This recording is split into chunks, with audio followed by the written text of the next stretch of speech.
Michael Hiltzik, Pulitzer Prize winner. Tell me about the food stamp program. You did a column on the history of food stamps and how this very important thing, which serves the economically vulnerable, has sort of a troubled history. Yeah, just to start off, I would say it's unbelievable. It's just extraordinary to see, the federal government's leadership. I mean, Trump and the agriculture secretary doing everything they can to avoid providing 40 million Americans with food assistance. If look, we know this, if Democrats were in power today, they would have moved heaven and earth to make sure that these benefits get paid. They would have found the money. The money is legally present. And for Trump to say, "Oh, we're not, we don't have the legal right to pay it," is preposterous and ludicrous, and really tells you a lot about, as you said, the history of this program. The first food stamp program was enacted in 1939, and we know what was going on at that time. It was still, the Depression was still biting. And ever since then, it's come and gone. But the program that exists today was enacted, I think, in the '60s, and it's crucial to Americans to have this assistance, and we know this. The idea that we're just going to let America,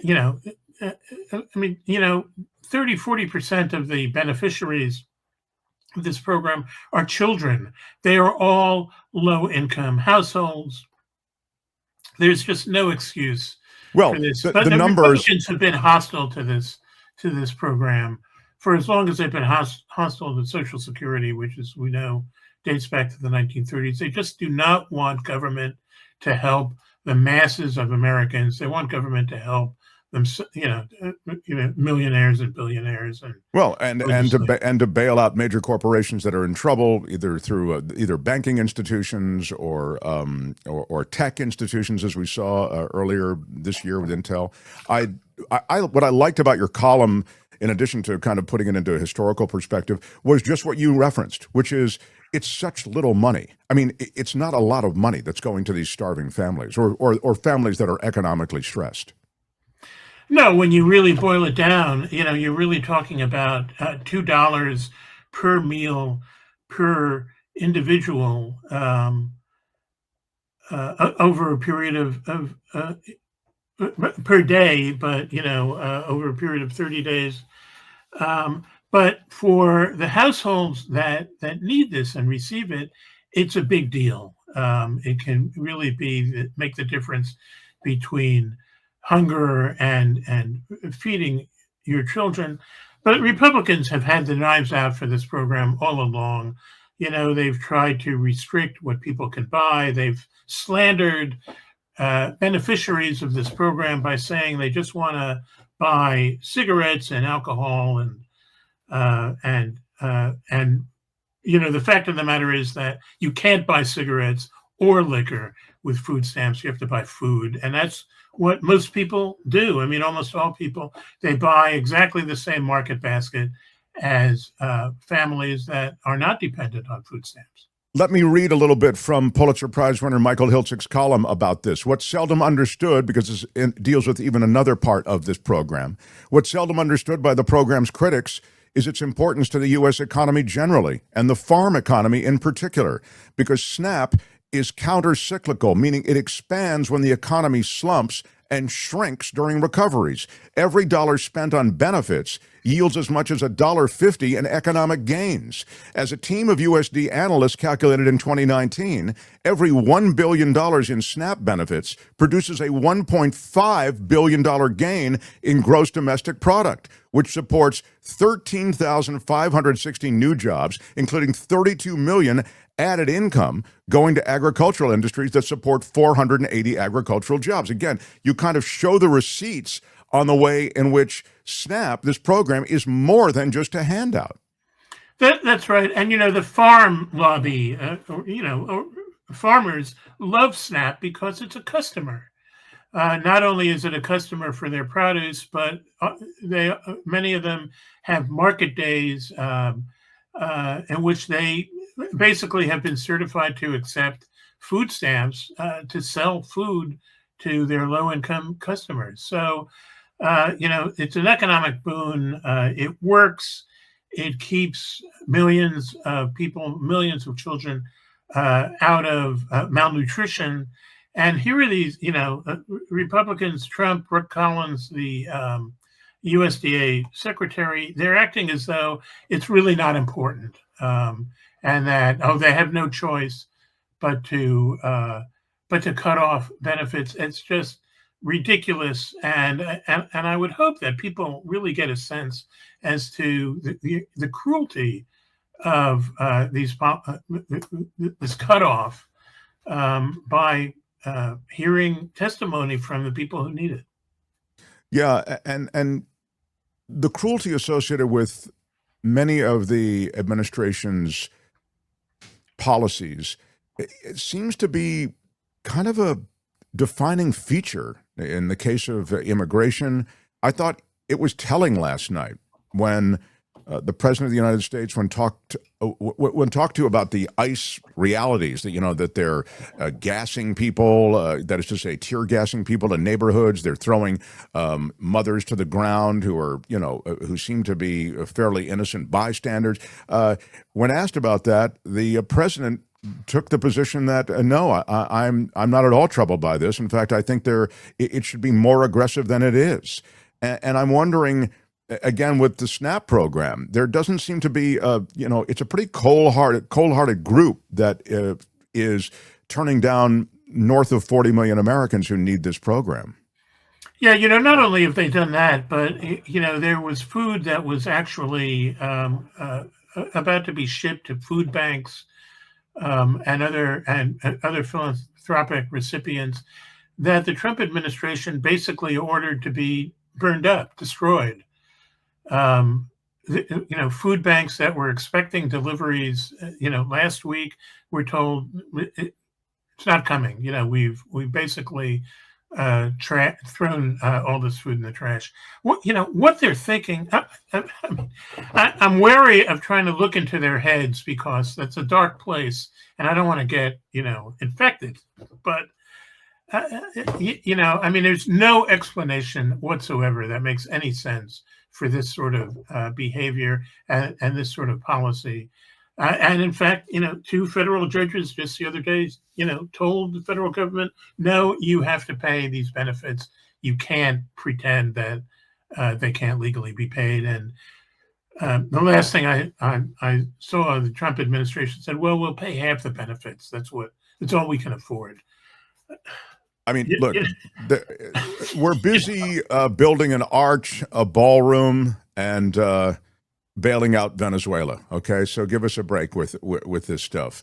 There was a documentary and a book that juxtaposed the Ethiopian famine with what was going on among Ethiopian, leaders at the time of that famine. They were having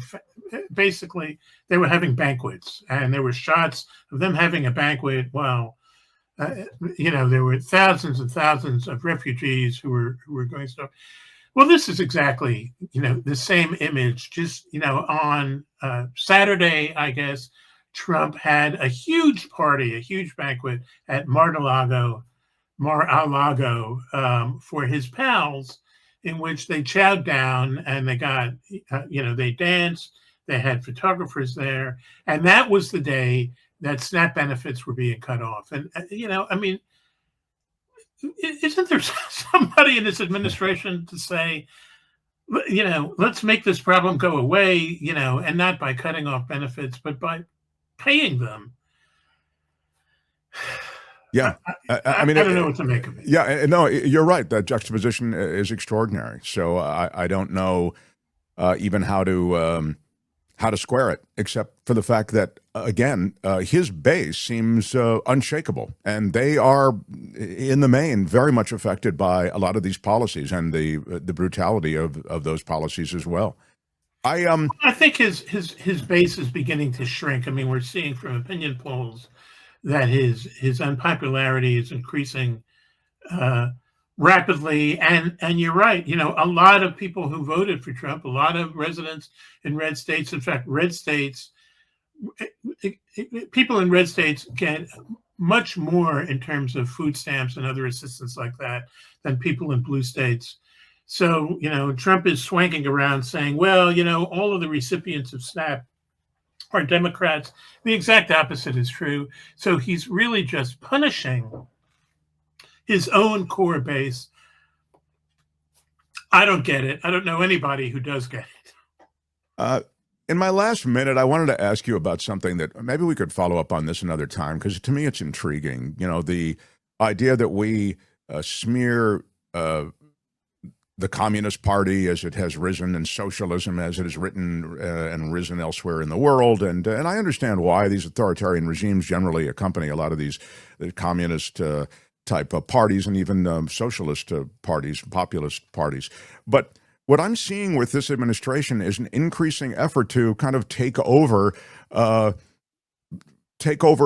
companies and areas of production that kind of put them in the category of socialists. I mean, he's talking about wanting to build nuclear power plants. He's chosen a company to build. He wants the government to get 20% of this Westinghouse deal with these nuclear power plants. The NVIDIA thing, he wants a piece of that. And it seems as though his deals with China and his deals with these tech companies do involve America having a piece of the action, you know? And I understand there can be public-private partnerships through the years. You have a better window on that history than do I. But this seems to be an out-and-out dipping our toe into almost a socialist flex. Can you just speak to that quickly? Yeah, sure. You know, in the old days, in the 1930s, when it was suggested that Social Security would build up a big reserve, and a Republican senator at the time asked the drafters of the Social Security bill, what are you going to do with all that money? And the drafter said, well, you know, you could invest in stocks. And Arthur Vandenberg, you know, a Republican of Virginia, if I remember correctly, threw up his hands and said, that would be socialism. And they outlawed Social Security from investing in stocks. And Social Security can only invest its reserves in Treasury securities. But that's the same thing. You know, once you have the federal government taking stakes in public companies and private companies, then basically you are opening the doors to an incredible amount of conflicts of interest within the government and outside the government. And it's something you have to guard against very, very carefully. But for Trump, this is all about him taking a payoff and him getting tribute from big business. And you know, some of these deals don't even benefit the country as a whole. They benefit Trump and his family. So we know what's going on here. Yeah, I mean, it really is a grift. And I'm glad that you call it out as such. And that's to be continued, because it really does seem to be a big part of what he's doing now and his plans for the future. You know, there'll be Trump Inc. is going to be a very big part of deals made with the American economy.